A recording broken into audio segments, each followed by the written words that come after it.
comic fam. Yeah, we're back. Like she said, welcome back. We're just gonna hop right into it this week. Um, we're burnt. Spent a lot of time outside, so let's just talk about comics and try to forget about how much pain we're in right now. You. Me. Yeah. Alright, so starting with our honorable mentions. First, we have Bunny Mask #1 from Aftershock. So, written by Paul Tobin and Andrea Muti. And Muti's doing the artwork for Maniac of New York, which is also a great Aftershock book. Highly recommend that too. So, yeah, this starts off a little interesting with some teeth scraping, and it hurts my teeth as I say it. I won't say scraping as much as smashing. Yes. But yeah, this one was sitting with me for a while afterwards. Yeah, it's just the artwork. It really fits. Yeah, I say if it much like Maniac in New York, the artwork makes it work. We were debating between this or Carmen to put in this position. Carmen was another book that stayed with us, but knowing how well we liked Maniac in New York and how much this sat with us, we had to at least bring it up on the video. Yeah, and it kind of leaves with a good twist, and we're ready to know what happens next. And then our next honorable mention is the penultimate of American Vampire 1976. Book 9. So we got Scott Snyder, Raphael Albuquerque. This book is just kind of what we've been wanting from this arc. It's really picking up, and it's kind of all coming together. Yeah, the only thing I gotta say about this book is it's the most action packed of this arc. Problem is though, it took 9 issues to get going. Yeah. And I'm a huge fan of American Vampire. I binge read the entire series prior to this. It was just I wasn't really feeling this one, and then this was the issue that finally clicked with me. And I'm like, damn! Can't wait for the finale. I also don't want it to end though too. But I'm okay with that. Snyder's going on to bigger things right now. I think with his creative own stuff. Oh yeah. Totally. Yeah, but the final page of this makes you like, this is what we wanted. Yes. Yeah, we waited too damn long. Yes, definitely. Keeping with DC, our third and final honorable mention is Justice League Last Ride. Number 2, yeah. It has Lobo, Darkseid, and the female Furies. Everything you want in the book, it has in a DC book. Chip Zdarsky writes it. Chip's been killing it. Miguel Macala is doing the artwork, and I'm sorry if I mispronounced that. But there's this panel of the introduction of Darkseid, and it's just sitting with me. Halfway through the book, I don't know if I want to spoil it, but definitely one of my favorite Darkseid artwork in some time. Oh, yeah. A lot of fun. Probably right now, I'm enjoying this more than the actual main Justice League title. Yeah. Alright. Alright, on to our top 5 books of the week.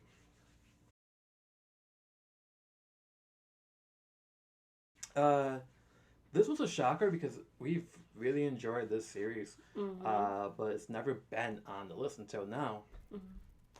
And it is actually the finale of the series. Yes, Far Sector 12. Oops, there we go. Jen Bartel's cover, but I know there might be some disagreement here. I prefer Jamal Campbell's work over Jen Bartel's. And I say that is because you open it up and you see that coloring. Well, let's see if she can show up better. That is Jamal Campbell doing the artwork and the coloring. And I think that's the thing that's been driving this book. I know this book was just nominated for an Eisner. Oh yeah.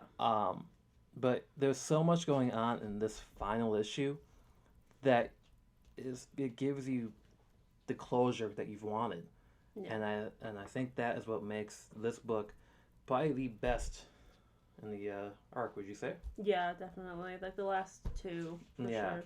And we're obviously gonna get this. This is a Young Animal DC imprint, so we're gonna get the trade all together. N.K. Jemisin is a great fantasy writer. So Farsight is one of those books that I think read better collected than it did in floppies. oh yeah, definitely. But good. if you haven't checked it out, wait until trade. Yeah. And I think you'd enjoy it. Oh yeah, so good. All right. All right, for the fourth pick of the week. No DC shocker, book. no shocker here. Another DC book. Hey Mark, if you're listening to this, DC. This Joker #4. Yes. James Tynan is absolutely killing it. There's no denying that he's the best writer right now. Like you start off with some great Vengeance. Vengeance. Oof. Dollar of Bane. After this book's over, I kind of want to have a little bit more Vengeance. I don't know, maybe do a Vengeance of Bane story arc. Yeah. Just saying. Totally. We do know that Marvel likes going back to do storylines. How they got Clone Cycle going there right now, so why not DC do it? The artwork by Gilliam March, great too. This book seriously captures the insanity of Joker. Oh yeah. Much better than I think even the main titles right now. And I think this issue really picks up. Like I know they're splitting it up into chapters in here, but I think like this kind of really pushes the story along. I think So, it what I moved. wanted. Yeah, it pushes the story at a faster pace than the other issues. If I recall correctly, did you say it has some Capaldo to it? Kinda. I mean. And then the Punchline backup story is good as well. Definitely a character that I hope that stays around. Much like Vengeance, I hope that Punchline stays around for a long run. There's so much that can be done with his character. The anti Harley Quinn. Yeah, and then you also have the Birdie character, and then what's her name? Just the ending of it, of the Punchline story is going somewhere. So, yeah. Next is me. It's still me here. Number 3 for the week. Another Zdarsky book, because Zdarsky cannot do no wrong right now, much like Tiny. Spider-Man, Spider Shadow. Number 3. I just love the fact. Well, yeah, number 3 is number 3. I just love the fact that they're doing What If as a series and not What If as an issue, because it is diving into what would happen if the symbiote took over Peter Parker and Peter liked it. This issue is dark. It is Spider-Man as a horror book. Phil Noah's cover kills it. It's just, I can't wait to see what else they have to do with this What If story arc, because I hear there's more. And between this and Heroes Reborn, I love what Marvel's pulling out. I just wish we would have more Marvel on the list, but DC's killing it. Yeah, maybe I even will read that eventually. Oh yeah. I'm a huge Venom fan, so anything to do with symbiotes, I'm in for it. Nice. All right. Number 2. This is a book we had on one of our other lists. I think last month. A month ago from now. Yeah. So Eve number 2 from Boom Studios. We got Victor LaValle and then Joe Mignon and Brittany Peer. So this book, it continues what we started to get from issue 1. Kind of moves the story on a little bit. Progresses the story. And then we also get kind of a backstory for Wexler the bear. Yeah. It dives into Wexler's not animatronic teddy bear. It's actually an AI. Yeah. Yeah, and the artwork's just so great. And the main character, I can't remember her name right now. Wouldn't it be Eve? Yes, sorry, wow. Gets this cool helmet to wear, which is Yeah, and like we said, the story progresses. Yeah. The thing is, it progresses in a way that almost feels like the storyline of I Am Legend, which is one of my favorite post-apocalyptic storylines. Definitely. And the end of this ends with a great twist that makes you like, okay, give me next month's issues right now. I need it.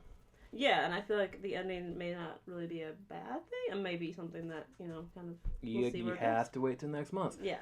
The thing about Eve is that we did our weekly poll on the Comic Exchange, or the Minnesota Comic Exchange, and this was the top pick of the week. At the bottom of this should be a ticker that's showing the results of what top book of the week was for that.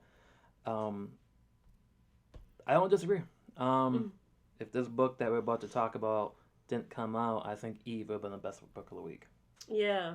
So, first book that we both picked as our number one pick is another DC book, the Pride Anthology. With that beautiful cover. Yes, Jen Bartelli, you can see it glowing.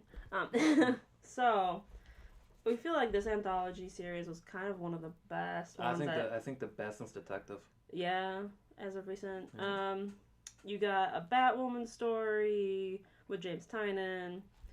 Let's see, you got Apollo Midnighter with some Constantine. Yeah. Let's see. Yeah, but it's worth $10. Oh yeah. Renee Montoya. I can't honestly say that a book is ever worth $10.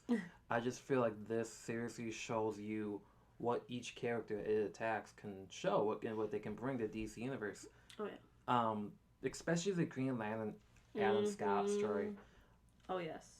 If I recall correctly, there was another story like this in Future State, I think. Yeah.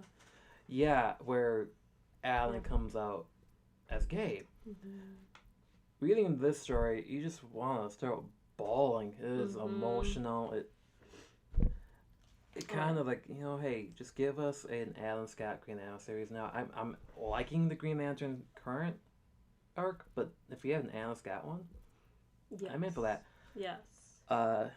Jesse Quick, the Flash is another one that was really good. It's cute. I think that's the best way to describe that one. Yeah. Also, Spec Alert. This introduces Dreamer to DC Universe. Yes. And then you really liked the Renee Montoya story, didn't you? Yeah, I like the Renee Montoya story, Dreamer. Yeah, I just think overall it was just really good and much needed. Totally needed. So. Yeah, it's one of those books like if you have the $10 to spare, pick this book up. I don't think you would, regret it. Definitely don't regret it. Top pick of the week. Let me know if you agree. Let us know if you agree. Did you pick up DC Pride? It's Pride Month. It's Pride Month, yeah. Did you pick up DC Pride? Did you like Eve? Was Eve your top pick of the week? Or was there any book that we didn't put on the list that should have been? Was one of the honorable mentions a top pick? But please like, comment, and subscribe. See you next week.